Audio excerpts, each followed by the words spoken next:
uma violência inaceitável que se repercute na negação do tempo necessário para acompanhar, criar, ver crescer os filhos. Este é um direito dos trabalhadores que não pode continuar a ser alienado, porque viola e nega os direitos das crianças e dos jovens. O nosso país tem um déficit demográfico que não está desligado também desta realidade que continua com a evolução negativa. No ano que findou, em 2021, Portugal perdeu mais de 20 mil habitantes. A substituição de gerações deixou de estar assegurada e assim continua. No entanto, todos os estudos confirmam que a maioria dos casais querem ter mais do que uma criança, apesar da grande maioria ter apenas uma. Em todos os estudos se revela que as condições económicas do agregado familiar aparecem à cabeça das razões para decidir ter ou não filhos. A política direita de regressão social e de fomento da exploração é responsável pela continuada redução dos números de crianças que anualmente nascem. Por isso é necessário romper com tal política e efetivar os direitos dos trabalhadores que são pais, garantindo deste modo uma importante parcela dos direitos das crianças e jovens. As famílias precisam de ter assegurada a sua autonomia económica e social, o que passa pela consideração e concretização do aumento geral dos salários como uma emergência nacional, incluindo o salário mínimo nacional para 850 euros, a principal medida de combate à pobreza infantil. Esta existe, como muito bem sabemos, porque as suas famílias são pobres, porque os seus pais, mesmo trabalhando muito e muitas horas, continuam a não conseguir garantir o suficiente para os seus filhos. Uma emergência nacional, mais premente agora quando tudo se complicou, ainda mais com o crescente aumento do custo de vida, onde pesam as suas causas e evoluções, onde pesam a especulação dos grandes interesses económicos, mas também as opções da política de direita nacional e europeia que os favorecem e servem, acentuando toda a escalada de aumento dos preços que assistimos. Uma política que se apressa a levantar o espantalho do perigo do aumento dos salários, que tenta responsabilizar por um incontrolado surto inflacionista, ao mesmo tempo que nada faz e podia fazê-lo para pôr limite e controlar os preços. Eles que, a pretexto da guerra e das sanções, cujas consequências o povo paga, enquanto os grupos económicos transnacionais e o grande capital nacional amealham milhões de lucros extraordinários.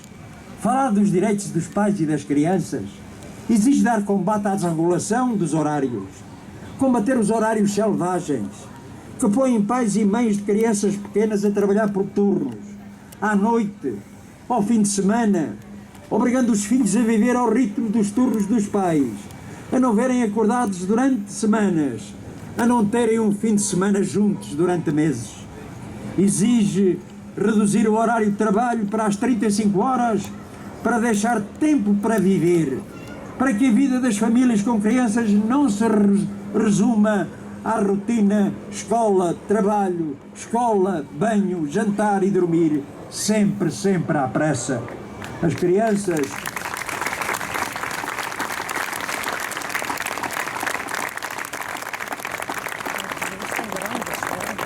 crianças têm direito a ser crianças, a crescerem saudáveis e felizes. Os pais e as mães têm o direito de acompanhar o seu crescimento. Falar de direitos dos pais e das crianças exige pôr de pé um verdadeiro plano nacional de combate à precariedade. Não é isso que no horizonte do atual governo, com a sua proposta dita de trabalho digno, nesta matéria, o governo do PS, com o apoio e incentivo do PSD, chega a ele, o que visa é servir os interesses do grande capital. De facto, a proposta de lei de alteração à legislação laboral apresentada pelo governo do PS, mais não é do que a continuação e mesmo agravamento da indignidade com que os trabalhadores são tratados. Uma proposta que não só mantém as normas gravosas do Código do Trabalho, como acrescenta novos elementos negativos para os trabalhadores. Em vez de combater a precariedade, visando a sua eliminação, tolera e convive com a precariedade, apontando medidas que não vão resolver a grave situação existente. Falar nos direitos das crianças, dos pais, exige combater o incumprimento dos direitos de maternidade e paternidade. Exige garantir esse direito na gravidez, na amamentação, quando estão doentes, quando há reunião na escola. A legislação está muito longe de ser exercida na vida, desde logo a partir das empresas e locais de trabalho. Está na hora de fazer cumprir, mas também de alargar esses direitos, garantindo nomeadamente licenças de maternidade e paternidade depois do nascimento do bebê de 210 dias, partilhadas entre ambos, pagas a 100% para a mãe. Licença de maternidade de 180 dias, possibilidade de licença aos 30 dias antes do parto e 9 semanas de licença obrigatória após o parto.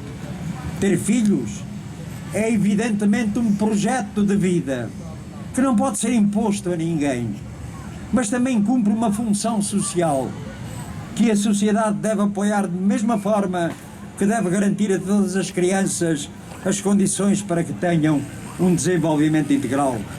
Mas Portugal precisa de ter políticas setoriais em outros domínios, como é o caso da habitação, para que verdadeiramente construamos um Portugal com futuro.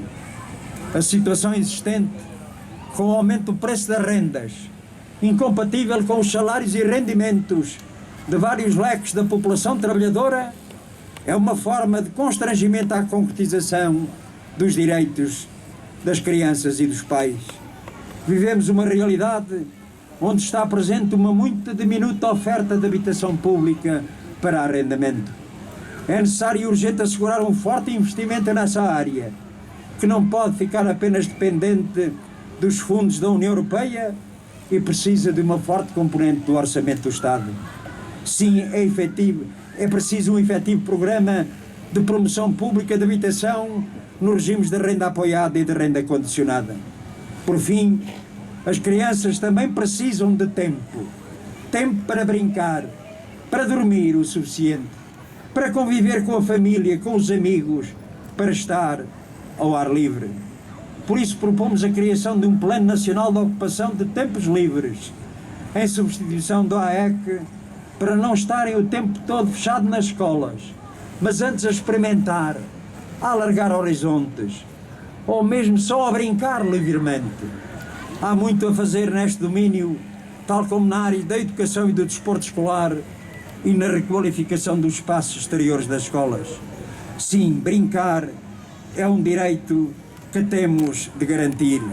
Na festa do Avante, que neste momento estamos já a pôr de pé, também pensamos nas crianças e nos pais, porque queremos também que ela seja uma festa para todas as idades. Lá encontrarão programas para as crianças, um espaço próprio para elas, um contacto com a natureza e propício ao convívio, espaço equipado para crianças pequenas, de fraldário ao espaço para a amamentação. Aqui fica o nosso convite à nossa participação. O PCP é a única força política que coloca os direitos das crianças e dos pais como centro de uma resposta global aos problemas do país. Da nossa parte, continuaremos o combate fundamental para garantir que todas as crianças e jovens tenham as mesmas condições para crescerem saudáveis e felizes. Continuamos a apresentar propostas e soluções no âmbito da política patriótica e de esquerda que promova os direitos das novas gerações, dos que são pais ou desejam sê-lo, e que promovam os direitos das crianças. Sim, pelos direitos das crianças, dos seus pais, faremos mais do que a nossa parte. Contem com a certeza deste nosso compromisso. E sim, camaradas, somos um partido de classe, um partido dos operários e dos trabalhadores, um partido dos democratas, pois combatemos os privilégios dos poderosos, mas há um privilégio que nós não combatemos, que é os direitos das crianças. Faremos tudo para que sejam privilegiados na nossa sociedade, no nosso país. Vivam as crianças! Viva o PCP!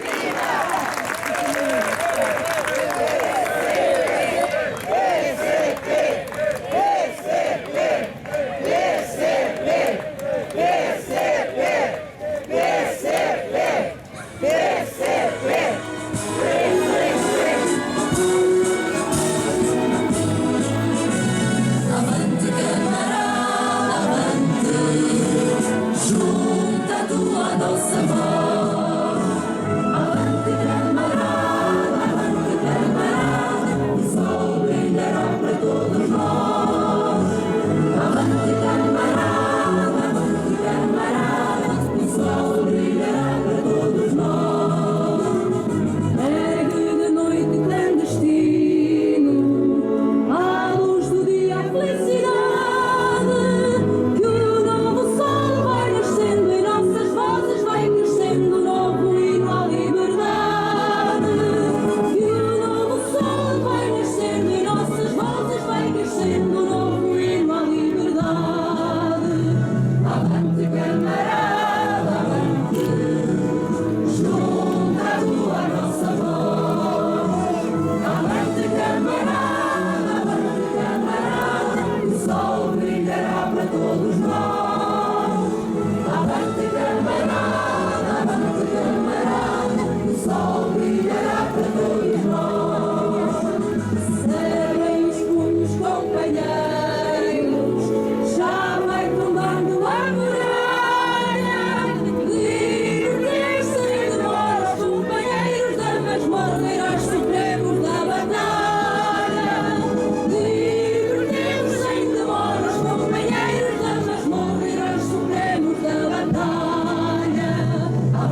amigos, terminamos aqui o comício, mas a nossa iniciativa e o convívio prossegue. Convidamos-vos a desfrutarem das nossas sardinhas, das nossas cervejas fresquinhas e de mais um momento musical com o nosso duo de voz e guitarra, Tiago Coelho e João Carneiro. Obrigada.